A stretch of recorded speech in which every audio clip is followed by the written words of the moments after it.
قادیانی قرآن بانٹ رہے ہیں ترجمے والا، اس لیے قرآن ترجمے سے نہ پڑھیں. یہ فیس بک سوشل میڈیا.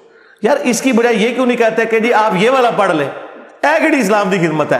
یہ تو اسی طریقے سے ہے کہ اگر محسن بھٹی صاحب ایک ویڈیو ریکارڈ کروائیں کہ یہ دودھ جو ہے وہ 2 نمبر ہے، تو اس کے بعد کیا لوگوں نے چائے پینا چھوڑ دینی ہے یا بچوں کو دودھ پلانا چھوڑ دینا ہے؟ یار خدا کے لیے، ان کے وی لاگ کا یہ مقصد نہیں ہے. وہ یہ بتانا چاہ رہے ہیں کہ یہ والا دودھ جو ہے نہ پئیں، خالص دودھ پئیں.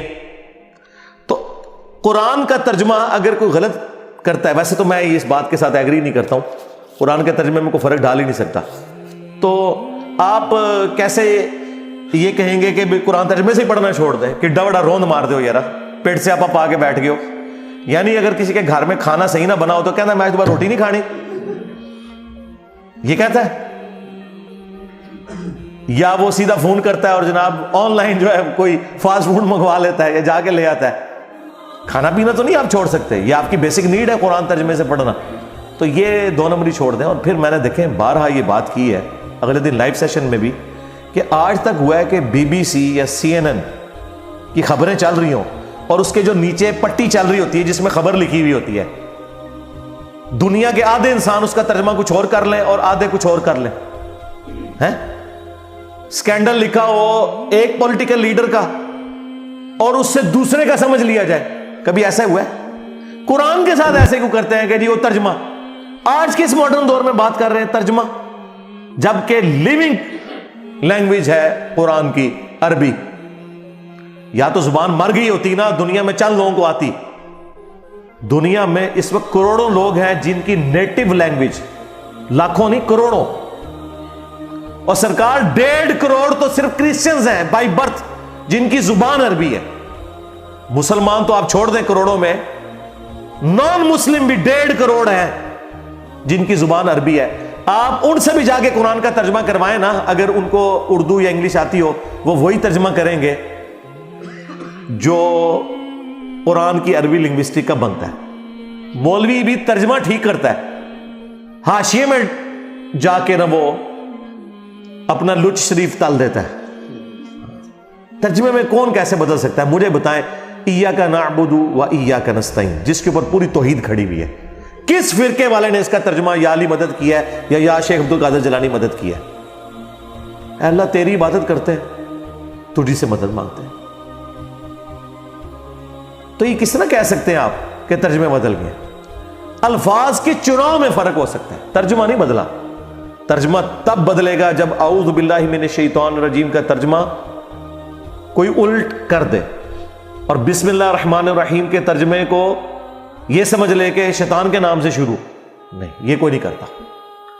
اگر کوئی کرتا ہے اللہ کے نام سے شروع، کوئی کرتا ہے شروع کرتا ہوں اللہ کے نام سے، کوئی کرتا ہے شروع اللہ کے نام سے، تینوں نے اللہ کے نام سے شروع کیا. اس پہ میں بہت سال پہلے ایک ویڈیو ریکارڈ کروا چکا ہوں. قرآن کے 8 تراجم، 8 ٹرانسلیشنز آف قرآن اور علماء کا دھوکہ. یہ بیسیکلی رنگ میں بھانگ ڈال رہے ہیں، پچ کھود رہے ہیں، اپنی باری لے چکے ہیں. یہ چاہتے ہی نہیں آپ قرآن پڑھیں، اور یہ قرآن کے دشمن ہیں کہ جی وہ ترجمہ کون سا ترجمہ بدلا رہا ہے. ایون یہ جو قادیانیوں کے بارے میں بھی کر رہے ہیں نا، آپ کو اسپیسیفکلی کوئی پورشن لے کے آئیں کہ جس کے اندر انہوں نے ترجمے میں فرق ڈال دیا ہو. اور معذرت کے ساتھ ایک ہی بڑا ہمارا ان سے اختلاف ہے نا ختم نبوت پہ، اس میں انہوں نے ترجمہ ٹھیک کیا ہوا ہے، آپ کے علماء نے غلط کیا ہوا ہے، سوائے چاندے کے علماء کے. صرف اس لیے ترجمہ کیا ہمارے علماء نے تاکہ عقیدہ ختم نبوت کو کوئی حرف نہ آئے. یہ کون سا طریقہ ہے کہ ناک پہ مکھی بیٹھے تو آپ ناک ہی کاٹ دیں؟ لوگوں نے اگر قرآن کی آیات سے غلط رزلٹ نکالا ہے، آپ لوگوں کو سمجھانے کے لیے قرآن کی آیت کا ترجمہ بدل دیں گے؟ خاتم النبیین کا ترجمہ نبیوں کی مہر ہے، لیکن قادیانیوں نے جو اس کا فہم لیا وہ غلط ہے. ترجمہ تو بالکل ٹھیک کیا. اہل سنت نے، اہل تشیع نے اس کا ترجمہ بالمفہوم کر دیا. سلسلہ نبوت کو ختم کرنے والے بالمفہوم ترجمہ یہ درست ہے، تشریح کے طور پہ. لفظی طور پہ یہ ترجمہ نہیں ہے. لفظی طور پہ خاتم مہر کو کہتے ہیں.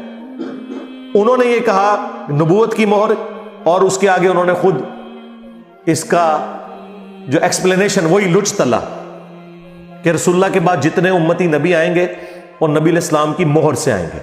سرکار یہ بتانے کے لیے قرآن کی آیت نازل کر رہا تھا؟ مجھے بتائے. استغفر اللہ واتوب الیہ. یہ تو قرآن کی آیت میں فٹ نہیں بیٹھتا. دور دور تک قرآن کو بھی نہیں پتا کہ اس میں سے یہ مطلب کوئی نکالے گا. اس لیے آیت پوری تو پڑھے, اس کا اسلوب بتا رہا ہے.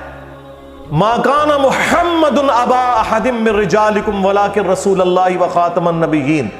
محمد تم مردوں میں سے کسی کے باپ نہیں ہے, بلکہ وہ تو اللہ کے رسول ہیں اور خاتم النبیین ہیں. یہ بات کرنے کی کیا ضرورت ہے کہ وہ کسی مرد کا باپ نہیں ہے؟ یہ اس لیے ضرورت پڑی لاجیکلی کہ سلسلہ نبوت کو ختم کرنے کے لیے یہ چیز ضروری تھی کہ نبی علیہ السلام کا کوئی بیٹا جوانی کی عمر کو نہ پہنچے. ورنہ تو لوگ اعتراض کرتے کہ اگر ابراہیم کا بیٹا بھی پیغمبر, ابراہیم کا پوتا بھی پیغمبر, ابراہیم کا پڑپوتا بھی پیغمبر, یوسف بن یعقوب بن اسحاق بن ابراہیم علیہ السلام اجمعین, تو نبی علیہ السلام کا بیٹا کیوں نہیں پیغمبر؟ اعتراض بن سکتا تھا. تو اللہ تعالیٰ نے اس اعتراض کو کل کر دیا ختم نبوت کی آیت نازل فرما کے کہ وہ مردوں میں سے کسی کے باپ ہی نہیں ہے, بلکہ وہ تو اللہ کے رسول ہے اور نبوت کی مہر ہے. Seal of the prophet. Seal of the prophet اگلے زمانوں میں جب خط بھیجا جاتا تھا نا, اس کے اوپر سیل لگتی تھی. آج کل بھی آپ ڈاکخانے میں وہ سیل چلتی ہے. بعض اوقات یہ سیل کر جاتے ہیں نا وہ دکانیں بھی ملاوٹ کے اوپر, تو اس کے اوپر ایک سیل لگا دیتے ہیں. وہ سیل آپ توڑیں گے, اس کو توڑے بغیر آپ وہ تالا کھول نہیں سکتے. تو سیل توڑنے کا مطلب یہ ہے کہ آپ نے بے ایمانی کی ہے. جس طرح غلام احمد قادیانی دجال نے وہ سیل توڑنے کی کوشش کی تو پکڑا گیا. سیل آف دا پروفٹ کا یہ مطلب کہاں سے ہو گیا کہ وہ مور لگا کے نبی علیہ السلام جو ہے وہ اپنے بعد پیغمبر بھیجا کریں گے؟ نعوذ باللہ. اور یہ جو میں مفہوم بیان کر رہا ہوں, یہ مفہوم فٹ ان بیٹھتا ہے قرآن کی آیت میں اور صحیح بخاری کی اس حدیث میں جو آدھی قادیانی پیش کرتے ہیں کہ جی بخاری میں لکھا ہے کہ اگر نبی علیہ السلام کا بیٹا ابراہیم جوانی کی عمر کو پہنچتا تو پیغمبر ہوتا. وہ کہتے ہیں یہ اس بات کا ثبوت ہے کہ نبوت جاری ہے. لیکن ہم کیا کہتے ہیں؟ رکو ذرا, صبر کرو, آگے پڑھ کیا لکھا ہوا ہے. عبداللہ ابن ابی اوفا سے کسی نے پوچھا, بخاری کے الفاظ ہیں, کیا آپ نے رسول اللہ کے بیٹے ابراہیم کو دیکھا تھا جو ماریا قبطیہ سے پیدا ہوئے اور بچپن میں فوت ہو گئے 2 سال کی عمر میں؟ انہوں نے کہا ہاں میں نے دیکھا, وہ بچپن ہی میں فوت ہو گئے تھے. اگر وہ زندہ رہتے تو پیغمبر ہوتے, لیکن چونکہ رسول اللہ آخری نبی ہے اس لیے اللہ تعالیٰ نے انہیں بچپن ہی میں فوت کر دیا. جو میں نے کہا تھا نا کہ یہ کیا ختم نبوت کی آیت میں یہ اس بات کا کیا مطلب تھا؟ ما کان محمد ابا احد من رجالکم, تو مردوں میں سے کسی کے باپ نہیں, بولا کہ رسول اللہ, بلکہ وہ تو رسول ہے اور رسول بھی عام نہیں, وہ خاتم النبیین. اس کی تشریح خود بخاری میں ہوئی ہے, عبداللہ ابن ابی اوفا نے کی ہوئی ہے رضی اللہ تعالیٰ عنہ. 86 ہجری میں فوت ہوئے ہیں, حضور کے بعد 75 سال تک زندہ رہے ہیں. سینئر اصحاب فوت ہونے والے جو اینڈ میں, ان میں سے ایک ہے. انہوں نے پکڑ کے جناب کہا جی وہ مورے لگا لگا کے بھیجیں گے. اللہ اکبر, خدا کے لیے یہ تو کسی جاہل آدمی کو بھی پڑھائیں وہ یہ مطلب نہیں نکالے گا اس میں سے. پھر بھی اگر وام رہ گیا تو بخاری مسلم دونوں میں حدیث ہے, نبی علیہ السلام نے فرمایا میری مثال اور اگلے انبیاء کی مثال اس خوبصورت عمارت کی سی ہے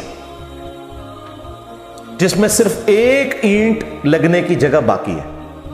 جتنے لوگ گزرتے ہیں اس عمارت کی تعریف کرتے ہیں اور ساتھ یہ بھی کہتے ہیں اگر یہ ایک اینٹ لگ جائے تو یہ عمارت پرفیکٹ ہو جائے, اور وہ ایک اینٹ میں ہوں, نبی علیہ السلام نے فرمایا. اور پھر آپ نے فرمایا انا خاتم النبیین.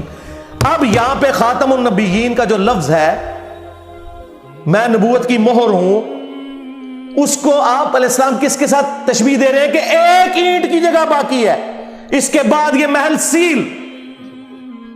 جس طرح جج جب فیصلہ لکھتا ہے نا اینڈ پہ قلم توڑ دیتا ہے, وہ قلم توڑنا جو ہے وہ سیل ہوتی ہے, اس کے بعد کوئی ڈاکومنٹ میں چیز ایڈ نہیں ہو سکتی. یا اگر کسی سرکاری ڈاکومنٹ کے اوپر سیل لگے مہر کی فارم میں, اگر آپ سیل سے مراد وہ والی مہر لیتے ہیں جو نبی علیہ السلام کی انگوٹھی والی سیل تھی, وہ والی سیل لیتے ہیں مراد، سٹیمپ جسے کہتے ہیں. دو معنی ہو گئے، ایک سیل اور ایک سٹیمپ. اگر سٹیمپ بھی لیں تو ڈاکومنٹ کے اینڈ پہ جب سٹیمپ لگتی ہے اس کے بعد ڈاکومنٹ میں کوئی چیز ایڈ کریں تو جرم ہوتا ہے. آپ نے دیکھا ہے وہ سیل کہاں جا کے لگتی ہے؟ جہاں پہ سگنیچر کیے ہوتے ہیں، تاکہ اگر کوئی سگنیچر بدلنا چاہے تو بدل نہ سکے، پکڑا جائے. تو یہ دجال پکڑا گیا نا. اس نے کہا کہ نہیں، اس کا مطلب ہے کہ حضور علیہ السلام وہاں مورے لگا لگا کے نا اپنے بعد پیغمبر بھیجیں گے اور میں امتی نبی ہوں، نعوذ باللہ.